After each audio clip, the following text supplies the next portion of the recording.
quisiera plantearles una pregunta a modo de introducción para este sermón de esta mañana. Si tuviésemos que hacer un estudio bíblico sobre misiones o un proyecto misionero, plantaremos una iglesia, vamos a establecer una nueva obra, suponiendo eso. ¿Por dónde deberíamos empezar ese estudio, ese proyecto? ¿Qué aspectos tenemos que tomar en cuenta para dicho estudio, dicho proyecto? Pueden participar, a ver. Estudiar los hechos, abrir la Biblia, ver cómo la iglesia primitiva expandió el evangelio por el mundo conocido de aquel entonces, ¿no? Está bien. ¿Qué más? ¿Qué más aspectos? Preguntarle a Dios si está de acuerdo, orar a Dios, dejar que lo... ¿Qué más? Llevar el evangelio. Podríamos hacer un estudio demográfico, nos ayudaría mucho para ver la necesidad de la zona donde vamos a poner una iglesia, ¿verdad? Cómo es la zona y todo lo que nos puede brindar un estudio de demografía. Eso es importante. Y cualquiera que quiera hacer un proyecto misionero, le recomiendo hacer un estudio demográfico. Las ciudades cambian, las ciudades tienen diferentes necesidades. Entonces es bueno hacer un estudio demográfico. ¿Qué más? Podremos ver el ejemplo de los misioneros modernos también, cómo han hecho sus experiencias para tener referencia. Qué sé yo, como dijo el hermano, abrir la Biblia, abrir la palabra de Dios y por ejemplo, ver qué Dios dice, preguntarnos o ver qué método misionero puedo emplear para este proyecto, porque hay diferentes métodos. Por lo menos tengo en mente 5 métodos: cómo establecer una iglesia, el método pionero, el método de equipo, de asociación, en fin, hay diferentes métodos misioneros. ¿Qué método vamos a emplear? También uno puede ver eso, ¿verdad? En fin, muchos aspectos más, ¿verdad?, que pueden venir a nuestra mente para hacer un estudio misionero o un proyecto de plantación de una iglesia. Pero todos esos aspectos que son muy importantes y deben estar incluidos en ese proyecto, hermanos, creo que ningunos pueden ocupar el primer lugar dentro de un proyecto serio, de un estudio bíblico serio sobre misiones. ¿Ya? Creo que, hermanos, al estudiar misiones, al hacer misiones, es, hermanos, pertinente, hermanos, ir a la base, a la fuente, al fundamento de todo cuando hagamos misiones. ¿Sí? Tenemos que ir al origen de todo, como dice el Génesis, en el principio de todo. Hermanos, tenemos que, hermanos, en misiones nosotros, hermanos, para entender incluso mi lugar, oportuno, mi papel, mi rol dentro de ese proyecto misionero, tengo que ir a la fuente, a la base, hermanos, al origen de todo, hermanos, al principio de todo, y entonces voy a entender. Debo de entender, de conocer la excelencia, por ejemplo, de la naturaleza, de quién es Dios, qué quiere Dios, su carácter, para emprender algo en misiones, hermanos. Hay que conocer bien a Dios. Dijo Thomas Watson, un puritano, dijo lo siguiente: glorificamos a Dios cuando somos admiradores de Dios. ¿Ah? Entonces, Thomas Wells también, él escribió un libro, no sé si lo pronuncio bien, Vision for Mission, algo así, una visión de las misiones. Él dice lo siguiente: los hombres deben conocer a Dios. Eso es lo único que deben hacer. Y esto significa nada más y nada menos que Dios es eminentemente digno de ser conocido en toda longitud, amplitud, altura, profundidad de su carácter. El cristiano es un explorador de Dios. La visión cristiana es la visión de Dios, dice. La visión misionera también es la visión de Dios. No difiere en nada de la visión cristiana. Es la misma visión siendo compartida en lugar de ser disfrutada.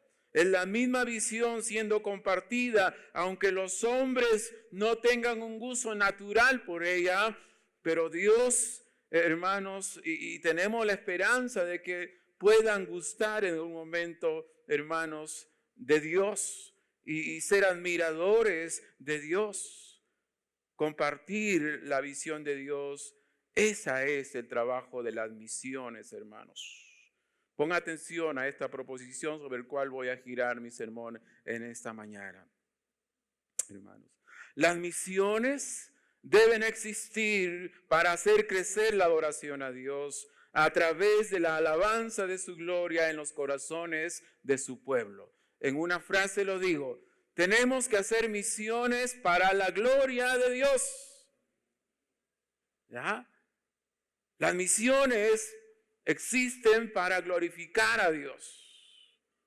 Hoy parece algo muy conocido, pero hermanos, hoy en día eso se está descuidando. Hoy se está haciendo misiones por cualquier otro propósito, por cualquier otra causa, o se están desviando de este propósito y no está haciéndose las misiones hoy en día para la gloria de Dios. Las misiones deben existir para eso. Esa es, hermano, lo que Dios quiere. Dios quiere ser admirado en todo el mundo. Dios quiere que lo conozcan a Él. ¿Quién es Él? ¿No? Y que le alaben y que le glorifiquen. Eso es lo que quiere Dios. Y esa es la misión, hermanos, que nosotros tenemos que llevar a cabo. Y ese es el propósito, hermanos, que tenemos que nosotros también enfatizar en misiones. ¿Ah? Entonces la pregunta surge ahora: ¿Cómo hacer misiones para la gloria de Dios? ¿Cómo hacer que las misiones lleven a la gente realmente a adorar, a crecer en adoración a Dios, a que la gente realmente admire a Dios? Y hermanos, tenemos que enmarcarnos dentro de los parámetros bíblicos. ¿Ah? Si queremos hacer, hermanos, misiones para la gloria de Dios, tenemos que enmarcarnos en la palabra de Dios. Ya, si nos salimos de ello, nos vamos a desviar. Entonces, hermanos, vamos a mirar en esta mañana. Quiero compartirles un texto en el libro de Apocalipsis, capítulo 7. Apocalipsis, capítulo 7, versos del 9 al 12, hermanos, en esta mañana. Apocalipsis 7. Apocalipsis 7 nos muestra una visión celestial, hermanos, entre el sexto y séptimo sello, de los juicios de Dios que vendrán sobre este mundo. Entonces, Juan tiene una visión ahí de grandes multitudes salvadas, redimidas, hermanos. No es la iglesia esas multitudes, por si acaso, no es la iglesia ha sido arrebatada ya. Pero aún cuando la iglesia sea arrebatada de este mundo, todavía va a haber salvación. Eso lo vemos ahí. Todavía. Mucha gente va a ser salva. Pero no hay que esperar ahí.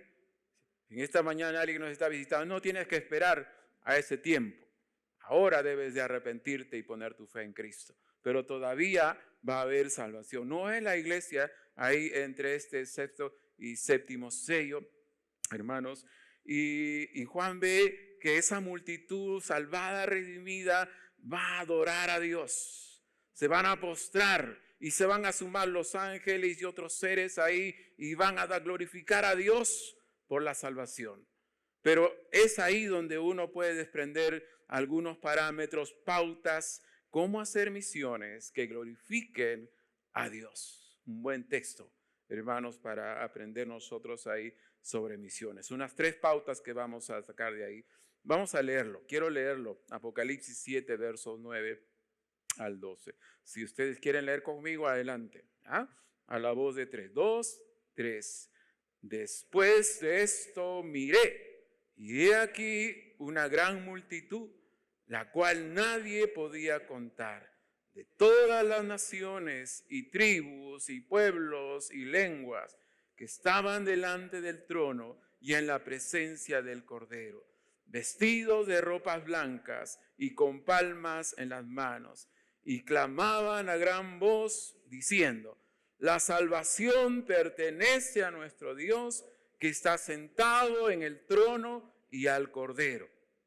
Todos los ángeles estaban en pie alrededor del trono y los ancianos y de los 4 seres vivientes y se postraron sobre sus rostros delante del trono y adoraron a Dios, diciendo: Amén. La bendición y la gloria y la sabiduría y la acción de gracias y la honra y el poder y la fortaleza sean a nuestro Dios por los siglos de los siglos. Amén. Amén. Una primera pauta, parámetro, hermanos, que nos va a ayudar a hacer misiones para la gloria de Dios y que el pueblo va a admirar a Dios. Y la adoración va a fluir en ese pueblo es, hermanos, que las visiones tienen que tener, las misiones cristianas deben de tener una visión de alcance mundial. ¿Ya? Las misiones deben de tener una visión de alcance mundial, hermanos. Verso 9, entonces, hermanos, ahí está la multitud, pero en el verso 1, 7:1, ¿quién les ha predicado a estas multitudes? Dice el verso 1, 7:1, después de esto vi a 4 ángeles en pie sobre los 4 ángulos de la tierra que detenían los 4 vientos, hermanos, y sigue hablando y llega para avanzar hasta el versículo 4, oí el número de los sellados, 144,000 sellados de todas las tribus de los hijos de Israel. Estos 144,000 son, hermanos, los que van a predicar durante la gran tribulación. Al final de los años de la gran tribulación, que duran 7 años, y van a predicar fielmente. Y son judíos, no son testigos de Jehová por ahí que andan. No. ¿Ya? Son judíos porque ahí dicen las tribus y todo, ¿verdad? Entonces, hermanos, la iglesia debiera seguir ese ejemplo. Fíjese que estos 144,000 van a lograr algo que la iglesia en más de 2000 años no ha logrado. Es un desafío tremendo, reto. Ellos lo van a lograr en algún poco tiempo nada más. Qué reto para nosotros, ¿no? Multitudes, traer a multitudes a los pies de Cristo, hermanos. ¿Ya? Entonces, estos 144,000 es una multitud, o son diferente a la visión que hemos leído en el versículo, hermanos, 9. ¿Ya? Estos dos grupos son diferentes. Los 144,000 están en la tierra y estas multitudes están en el cielo. ¿Ya? Entonces, ahí podemos notar estas diferencias, hermanos. ¿Ya? Entonces, la misión de estos 144,000 tiene que ver con el anuncio del evangelio, hermanos. ¿Ya? Y estas multitudes, dice el versículo ahí 13 o 14, ¿quiénes son y de dónde han salido? Solo tú lo sabes. No lo sabemos, solo tú lo sabes, le dice ahí Dios, hermanos. ¿Ya? Entonces es un número que solamente Dios lo sabe, hermanos. Y como dije, estos 144,000 van a lograr algo que la iglesia no ha sido capaz de lograr en más de 2000 años, hermanos. Pero la visión de la iglesia es desafiante, de una visión de alcance mundial y que alcance a los grupos étnicos del mundo. Acá dice naciones, etnias, dice el griego ahí, el idioma griego. Y es no naciones, países, sino cada grupo, ¿ya? Incluido tribus, hoy hay muchas. Entonces, hermanos y todos, Dios quiere ser admirado en cada grupo, en cada nación, en cada etnia, hermanos. Esa es una frase muy popular de Juan. Si usted el libro de Apocalipsis, casi en todos los capítulos se está refiriendo a lo mismo. De toda tribu, lengua, nación, eso siempre es una frase muy aficionada del apóstol Juan. ¿Ya? Entonces, si uno lee 5:9, por ejemplo, de Apocalipsis 5:9, y cantaban un nuevo cántico diciendo: digno eres de tomar el libro, de abrir los sellos, porque fuiste inmolado y con tu sangre nos has redimido para Dios. Y dice ahí, de todo linaje, lengua y pueblo y nación. 11:9, 13:7, 14:6, hermanos 17:15, siempre es una frase muy aficionada del apóstol Juan, hermanos. ¿Ya? Entonces, y era común pues en aquel entonces en algún puerto de Asia ver a gente de diferentes lugares, hermanos, y hablando en diferentes idiomas.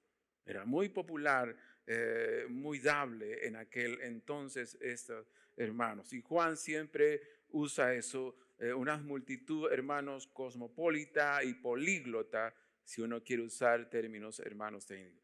¿Ya? Es increíble que si uno lee Apocalipsis 13:7, estas multitudes proceden del dominio de la bestia incluso. Miren ahí, Apocalipsis 13:7. Dice, y se le permitió hacer guerra contra los santos y vencerlos. También se le dio autoridad sobre toda tribu, pueblo, lengua y nación. ¿Ah? Incluso gente que está bajo el dominio de la bestia va a convertirse, va a venir a los pies de lo Cristo. ¿Ya? Entonces el evangelio debe ser para todos. Predicar el evangelio, hermanos, a todas las criaturas, aún aquellas que adoran a la bestia, aún aquellas, hermanos, que te dicen respeta mi creencia, mi religión, a ellos también hay que predicarles. Hoy se habla de pluralismo religioso en muchos países, de muchas creencias, ¿no? Y es verdad, pero hay que predicarles a todos, ¿no? A ese pluralismo religioso moderno. ¿Ah? A las minorías, mayorías, a los sectores sociales, acá hay que predicarles.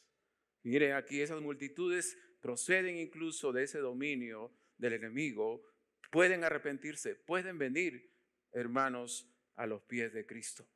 ¿Ah? Entonces, también, hermanos, esta conversión de estas multitudes por los vestidos blancos y las palmas, bueno, son simbolismos esas cosas, hermanos. Y, por ejemplo, el vestido blanco es simbolismo de victoria, y hermanos, de Cristo y de la justicia, hermanos, de Él. Estas multitudes ahí en el verso 7, verso 9, capítulo 7, verso 9, aparecen victoriosos, no aparecen gastados, vapuleados, no, sino aparecen victoriosos. Y la túnica blanca ahí, como les dije, hermanos, es señal de victoria. Los generales romanos en aquel entonces, hermanos, en sus triunfos se vestían de blanco, hermanos. ¿Ya? Entonces, y además el vestido blanco habla de la justicia de Cristo imputada sobre nosotros, hermanos. No podemos presentarnos ante un Dios santo, hermanos, en nuestra propia justicia. Isaías 1:6, que dice que nuestra justicia es como trapos de inmundicia. Es decir, no es limpia nuestra justicia. No creo que alguien osara presentarse a Dios, hermanos, poderoso y creador de todo, vestido con ropas inmundas. También las palmas, que en el idioma griego quiere decir palmeras, hermanos, también es símbolo de gozo. Y debemos regocijarnos, hermanos, haciendo misiones. Cuando las personas vienen a los pies de Cristo, debemos celebrarlo, debemos sentirnos gozosos. Y eso es lo que significa acá, hermanos, eso. ¿Ya? Entonces, las palmas nos hace recordar a la entrada de Jesús a Jerusalén, la entrada triunfal. Quizá estas multitudes den también la bienvenida a Jesucristo cuando venga en su segunda venida en gloria. Puede ser, no sé. Pero nos hace recordar, hermanos, las palmas cuando Jesús entró a Jerusalén, ¿no? Y la gente se alegraba, hermanos. Y hermanos, ¿podría usted pensar en este punto, hermanos? Bueno, pastor, si la gloria de Dios está involucrada en la iglesia, no, pero entonces su plan parece muy precario, muy pobre. Después de todo, la misión de difundir el evangelio por toda la tierra parece estar incompleta, ¿verdad? ya han transcurrido más de 2020 años. Parece que Dios ha fracasado en sus propósitos, ¿no?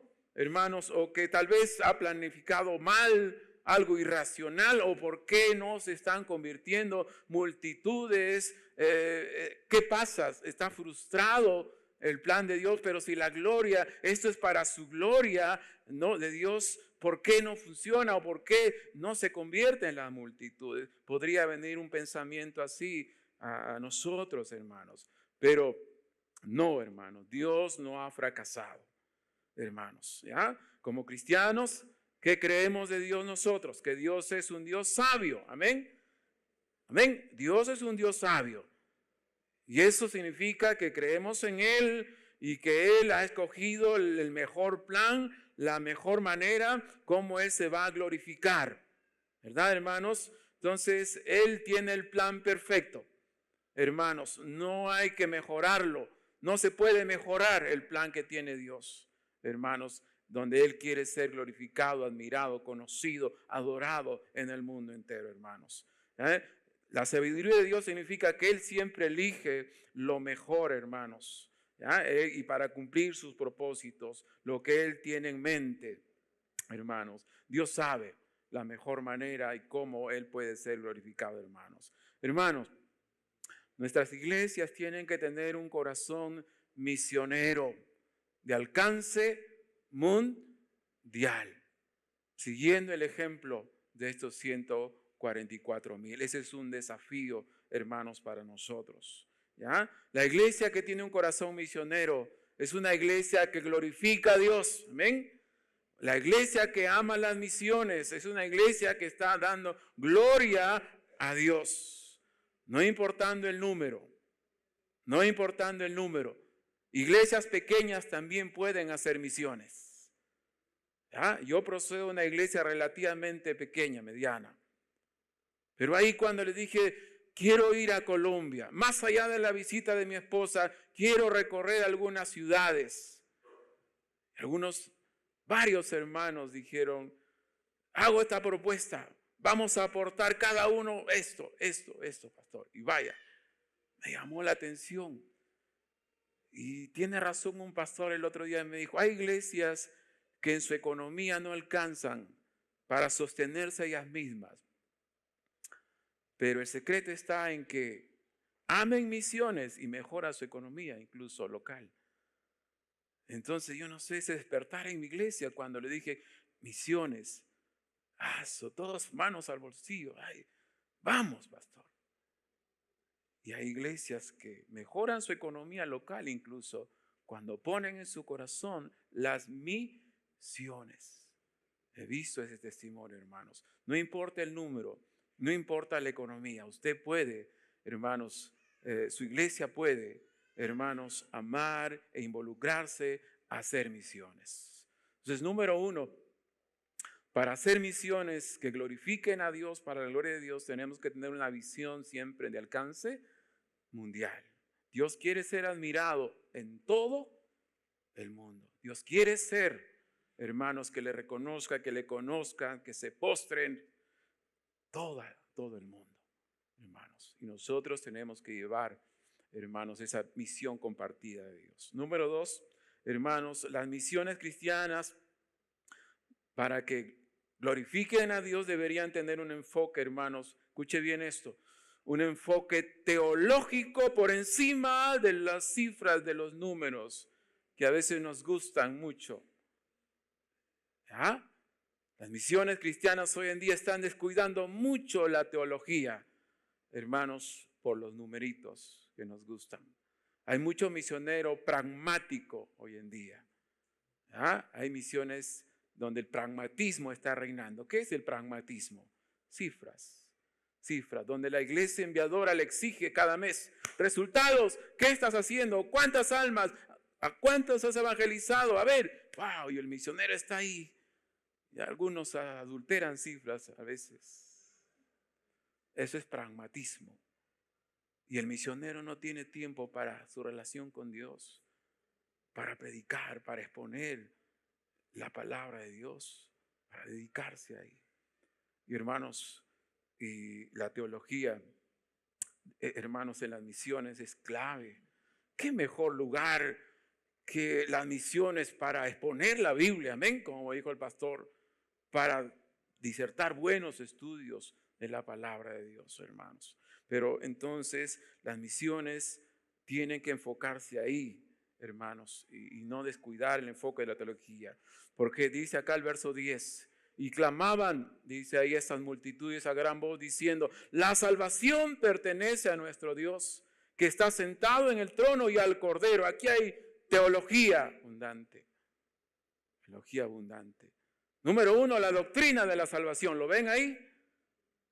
La doctrina de la salvación.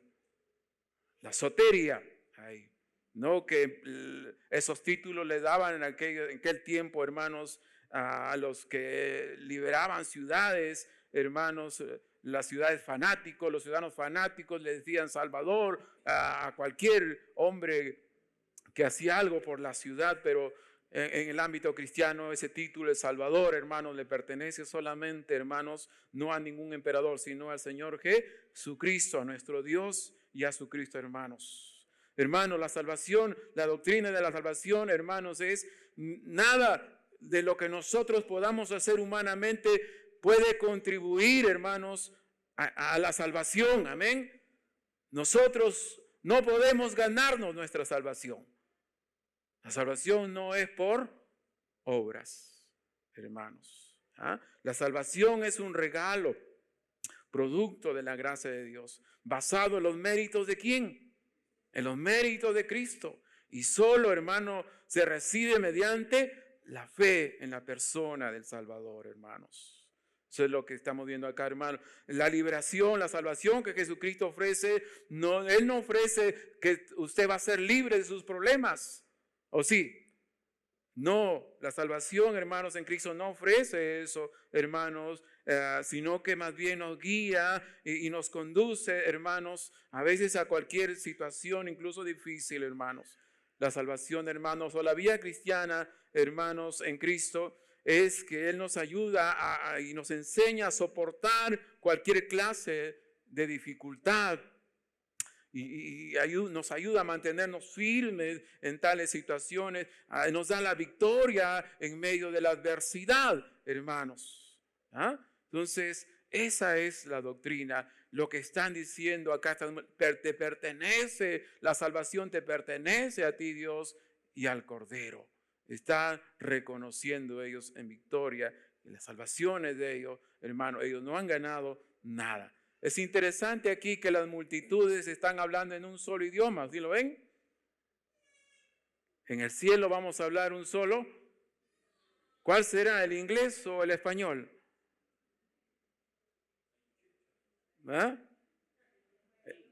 El chino, no sabemos, ¿no? Pero bueno, aquí parece todas las multitudes que proceden de diferentes lugares, un solo idioma hablando ahí. Entonces, hermanos, todo vamos a hablar ahí y vamos a alabar, hermanos, y vamos a adorar a nuestro Dios. Ojo, hermanos, tengamos cuidado con la doctrina de la salvación siempre, hermanos, ¿sí? La doctrina de la salvación, hermanos, la soteriología es una doctrina cardinal, innegociable, nadie, cardinal. Quizá puede haber otros temas, otras doctrinas en que uno puede diferir, y los hay entre nosotros, pero la doctrina de la salvación es cardinal, lo que enseña la Biblia, hermanos, cómo es. También acá hay cristología, si se dan cuenta en esta frase, cristología, la doctrina de Cristo. El Cordero es colocado al mismo nivel de Dios, ¿sí lo ven? Al mismo nivel de Dios. La deidad de Cristo está aquí, hermanos. Tanto Dios, hermanos, en el Nuevo Testamento como Cristo son llamados sóteres o salvadores. Hermanos, si uno lee las cartas, siempre Dios es Salvador, Cristo es Salvador. Aquí, hermanos, es puesto Cristo, el Cordero, y Dios al nivel de Dios. Cristo es Dios. También está, hermanos, aquí puedo ver la doctrina de la Trinidad. Escuche bien esto, porque sin la Trinidad no hay salvación. Que la palabra Trinidad no está en la Biblia, pero ahí está la enseñanza, hermano. La doctrina de la Trinidad. Que le suene raro, sin Trinidad. Los tres, hermanos, personas de la Trinidad están íntimamente implicadas, hermanos, en la salvación del hombre. ¿Quién es el autor del gran plan de salvación? ¿Quién ejecutó este plan de salvación? ¿Y quién aplica este plan de salvación? Sin Trinidad no hay salvación, hermanos. ¿Ah? No hay cristianismo. No hay cristianismo. Entonces, ahí está. Y las misiones tienen que defender, enfocarse en la teología, más allá, les dije, de los números por allá. Más allá de eso. No, cuando vienen misioneros a mi iglesia que apoyamos, no, algunos vienen temblando. Uy, ¿qué reporte? ¿Qué voy a decir? No, ven, hermano, sácalo a comer, invítalo. Pero que en este día alguien me invite a comer algo, ¿no? Entonces, pero ahí disfruta. No te preocupes porque, ay, ¿qué te van a decir? ¿Qué estás haciendo? No, hermanos. Pero sí, hay que preocuparse, hermanos, por la teología. Hay sectas que no entienden la Trinidad, amén. Por ejemplo, aquí en Colombia hay una secta muy grande, muy fuerte, los unitarios, con todas sus letras. Eso es un error, una secta falsa. Hay que dudar de eso. Los mormones, los testigos de Jehová, que son discípulos de Arrio, que enseñaba el arrianismo en el siglo III, ¿no? Que negaban que Jesús tuviera la misma condición divina que Dios Padre. Bueno, el arrianismo ha sido condenado en todos los concilios habidos y por haber. Concilio de Nicea 325, concilio de Éfeso 431, de Constantinopla 381 y en el concilio de Calcedonia 451 el arrianismo fue condenado. Pero ahí los testigos de Jehová quieren seguir siendo discípulos de Arrio, hermanos. ¿Ah? Y hay sectas así que no creen, hermanos, en la Trinidad. Hermanos, ese es un segundo parámetro para hacer misiones que glorifiquen a Dios. No hay que descuidar el enfoque teológico, doctrinal. Iglesia, siempre acostúmbrese a estudiar a fondo las Escrituras, a poner mucha atención. Cuidado con el emocionalismo también que en muchos lugares hay. Alguien dijo, escuché por ahí, el emocionalismo es como una vacuna contra la predicación expositiva. Mucha emoción y ya la predicación me duermo. No, debe de gustar la exposición de la palabra de Dios, hermanos. Tercer punto, para ir terminando, hermanos, las misiones deberían, hermanos, tener como supremo fin también la exaltación del nombre de Dios. Las misiones tienen que llevar al pueblo, hermanos, a la gente a exaltar, a adorar a Cristo. Amén. Ese es, hermanos, el fin. A eso tienen que llevar, hermanos. La adoración solo a Dios, hermanos. Aquí vemos el verso 11. Los ángeles, aquí hay unos círculos concéntricos. Los ángeles que estaban en pie alrededor del trono, los ancianos, los 4 seres vivientes. Los ancianos son ángeles, porque aquí la palabra ancianos, presbíteros, el griego, es ancianos, hermanos, de madurez, no de edad. Por cierto, hermanos, y de los 4 seres, y se postraron sobre su rostro delante del trono y adoraron a Dios. Y luego dan, hermanos, alabanza en el verso 12 a nuestro Dios. Hermanos, los ángeles se resistieron. En ocasiones, ustedes han visto, han leído el Apocalipsis, en ocasiones se resistieron a ser adorados, ¿verdad? Juan una vez quiso adorar, hermanos, a un ángel, pero él le dijo no. Y hermanos, vemos a los ángeles aquí adorando solo a Dios, hermanos. A la adoración de las multitudes se unen los ángeles, se unen los ancianos, se unen los seres vivientes y todos, hermanos, hay un acuerdo ahí para adorar unánime, sumariamente a Dios, hermanos. ¿Ya? Amén. Comienza la alabanza y termina la alabanza con amén, si se han fijado, hermanos. ¿Ya? Los ángeles adoran a Dios. Capítulo 19, verso 10. Puede que alguno no sepa este versículo. Los ángeles, hermanos, adoran a Dios, porque hay algunos que enseñan que hay que orar a tu ángel de la guarda. En fin, hermanos, no. Los ángeles adoran a Dios. 19:10 dice ahí: yo me postré y a sus pies para adorarle, dice Juan.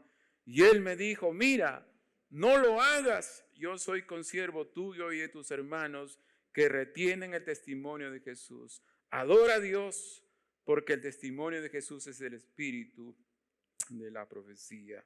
Los ángeles, hermanos, adoran a Dios. Adoran a Dios. Hermanos, ellos reconocen su pequeñez delante de Dios. Y eso es lo que demuestra cuando se postran bajo sus rostros, hermanos. Eso es, hermanos, demuestran ahí, hermanos, reconocen que Dios es todopoderoso, soberano, y es digno de toda adoración, de toda exaltación, hermanos. Juan Calvino, sin ser calvinista yo, respetando a los que son, él dijo una vez: el corazón es una fábrica de ídolos. Juan Calvino lo dijo esto en razón de que, hermanos, el corazón es como una fuente de pecado. Los ídolos inherentemente, pues es un ídolo, hace nada, en un sentido, hermanos. Hermanos, el corazón humano es el que a veces los estima o valora más que Dios. El corazón, hermanos, humano toma las cosas de Dios y los considera mejor que Dios. Toma la creación de Dios y lo pone por encima del Creador. Un ídolo es cualquier cosa que captura nuestro corazón, mente, afecto más que a Dios.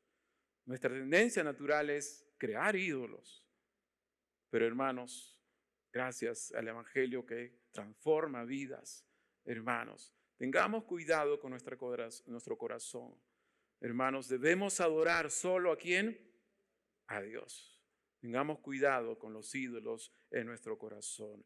Y Dios, hermanos, solo debemos de adorar a Él porque Él es el único digno, el único que merece. El verso 12 lo reconoce así, diciendo: amén, la bendición, la gloria y la sabiduría, la acción de gracias, la honra y el poder y la fortaleza sean nuestro Dios por los siglos de los siglos. Eso es lo que a Él le hace digno, hermanos, merecedor de adorarle, de exaltarle, hermanos amados. Ya la bendición de Dios por la creación, por la redención.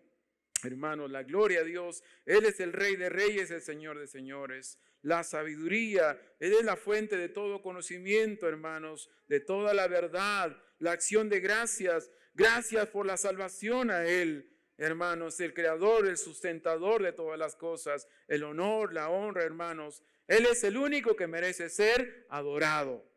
Y a Él debemos de rendirnos, hermanos, todo lo que, hermanos, somos. Hermanos, debemos de rendirnos a Él, hermanos. Adscribe también acá el poder a Dios. Hermanos, el poder a Dios. Hermanos, también la fuerza de Dios, hermanos. Necesitamos mucho de su fuerza para seguir adelante, amén. Para cumplir nuestra misión, nuestras tareas. Debemos decir: gracias, te alabo, Señor, porque tú eres mi fortaleza. Tú me das las fuerzas, hermanos. Hermanos, entonces, eso debe ser, hermanos, el fin de las misiones que glorifican a Dios. Llevar a los hombres a exaltar, a adorar solo a Dios. Yo sé que uno lee la parábola, hermanos, de las bodas y dice ahí: invita, trae más, y parece que pareciera numéricamente. No, hermanos. Entonces es, hermanos, la gloria de Dios por encima. El enfoque de las misiones no es el hombre. El enfoque de las misiones es Dios. No es antropológico las misiones. No. El enfoque de las misiones es la gloria, hermanos, de Dios. Salmos 67, 3 y 4 dice: te alaben los pueblos, oh Dios, todos los pueblos te alaben. Alégrense y gócense las naciones. Porque juzgarás los pueblos con equidad, los pastorearás a las naciones en la tierra.